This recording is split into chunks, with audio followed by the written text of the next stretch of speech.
আসসালামু আলাইকুম। তৃতীয় শ্রেণীর বিজ্ঞান বই নিয়ে ধারাবাহিকভাবে তোমাদের সাথে আলোচনা করার কথা ছিল, তার ধারাবাহিকতা এখন তোমাদের সাথে বিজ্ঞান বইয়ের তৃতীয় অধ্যায় নিয়ে আলোচনা করব। তোমরা আমাদের চ্যানেলের ভিডিওগুলো অনেক বেশি পরিমাণে দেখছো, তার জন্য তোমাদেরকে অসংখ্য ধন্যবাদ।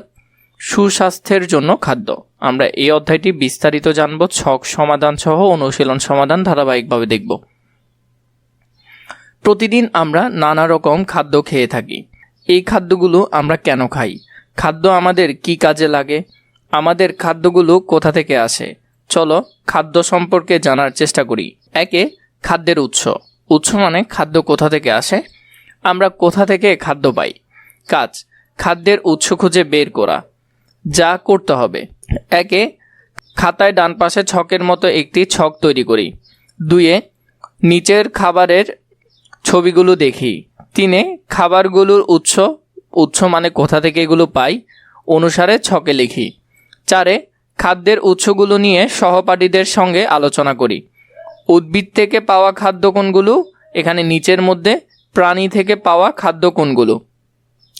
আগে আমরা ছবিটা একটু দেখি, এরপরে ছক সমাধান তোমাদেরকে দিচ্ছি। যেমন কাঁঠাল আমরা উদ্ভিদ থেকে পাই, মিষ্টি কুমড়ো উদ্ভিদ থেকে পাই, শাক উদ্ভিদের, কলা এগুলো উদ্ভিদের। এরপর দেখো এখানের মধ্যে আছে মুরগি, এগুলো কিন্তু আমরা প্রাণী থেকে পাই। তারপর ডিম আমরা প্রাণী থেকে পাই, দুধ আমরা প্রাণী থেকে পাই, মাছ আমরা প্রাণী থেকে পাই। এভাবে করে এই ছক থেকে আমাদের এখানে ছকে পূরণ করতে হবে। চলো দেখিনি। উদ্ভিদ থেকে আমরা যেগুলো পাই, যেমন চাল পাই, আটা পাই, ডাল পাই, শাক সবজির মধ্যে অনেক কিছু পাই, এরপরে ফলমূল পাই। কিন্তু প্রাণী থেকে কি পাই? দুধ যেমন গরু থেকে পাই, ডিম মুরগি থেকে পাই, মাংস আমরা গরু বা যে কোনো প্রাণী থেকে পাই, মাছ পাই, এরপরে দই মাখন ছানা এগুলা পাই প্রাণী থেকে। তো এই অনুসারে তোমরা সুন্দর করে এই ছকটা এখানে পূরণ করবে, এই ছকটা সুন্দর করে পূরণ করবে ওই অনুসারে। পাউরুটি কি থেকে পাই? এখন প্রশ্ন হলো যে পাউরুটি কি থেকে পাই আমরা, দই কোথা থেকে পাই? এগুলা দুইজনের প্রশ্ন। সার সংক্ষেপ: প্রতিদিনের খাবারগুলো আমরা উদ্ভিদ এবং প্রাণী থেকে পেয়ে থাকি। খাদ্যের উৎস সম্পর্কে আরও কিছু জানি। উদ্ভিদ থেকে পাওয়া খাদ্যের মধ্যে আছে ভাত, রুটি, ডাল, সবজি, ফল ইত্যাদি। আবার মাছ, মাংস, ডিম, দুধ ইত্যাদি খাদ্য আসে প্রাণী থেকে। তো প্রাণী থেকে কোনগুলো আসে আর উদ্ভিদ থেকে কোনগুলো আসে সেটা আমরা দেখলাম। কিছু খাদ্য আমরা সরাসরি খেতে পারি, যেমন ফল আমরা কিন্তু সরাসরি খেতে পারি। আবার কিছু খাদ্য তৈরি করে নিতে হয়, যেমন পাউরুটি কিন্তু সরাসরি পাওয়া যায় না, সেটা আমাদেরকে তৈরি করে নিতে হয়। পাউরুটি, বিস্কুট ইত্যাদি তৈরি হয় আটা ময়দা দিয়ে। তাহলে আটা ময়দা দিয়ে এগুলা তৈরি হয়। এই আটা ও ময়দা আসে গম সহ বিভিন্ন শস্য থেকে। আটা ময়দা আসে কি থেকে? বিভিন্ন শস্য থেকে। গমের মতো আরও অনেক যেমন শস্য আছে, জব, সেগুলা থেকে। আর আমরা গম পাই উদ্ভিদ থেকে। তাই পাউরুটি ও বিস্কুট ইত্যাদি উদ্ভিদ থেকে আসা খাদ্য।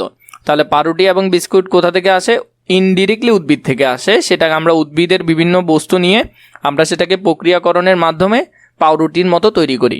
এভাবে মাখন, ঘি, দই, পনির ইত্যাদি তৈরি হয় দুধ থেকে, আর দুধ আসে প্রাণী থেকে। তাই এই খাবারগুলোর উৎস হলো প্রাণী। এরপর আমাদের 2 নম্বর টপিক হলো মৌসুমি ফল।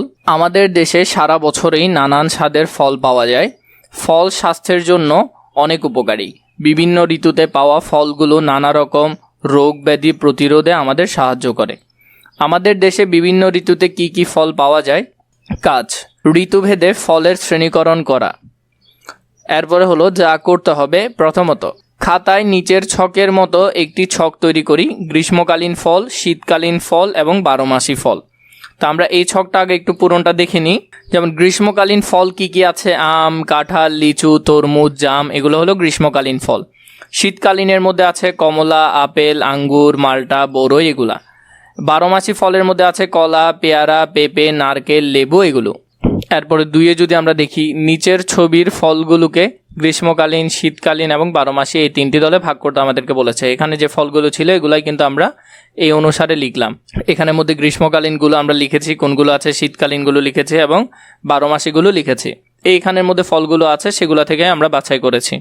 3 বলেছে কাজটি নিয়ে সহপাঠীদের সঙ্গে আলোচনা করি। আমরা আলোচনা করব নিজেদের মধ্যে। আম পাওয়া যায় গ্রীষ্মকালে, বরই কখন পাওয়া যায় এটা ওকে বলল। কলা কি সারা বছরই পাওয়া যায় নাকি কোনো বিশেষ ঋতুতে পাওয়া যায়? কলা সারা বছরই পাওয়া যায়। সার সংক্ষেপ: আমাদের দেশে আম, জাম, কলা, পেঁপে, কমলা, পেয়ারা সহ আরও অনেক ফল পাওয়া যায়। কিছু কিছু ফল নির্দিষ্ট মৌসুমে পাওয়া যায়, আবার কিছু কিছু ফল সারা বছরই পাওয়া যায়।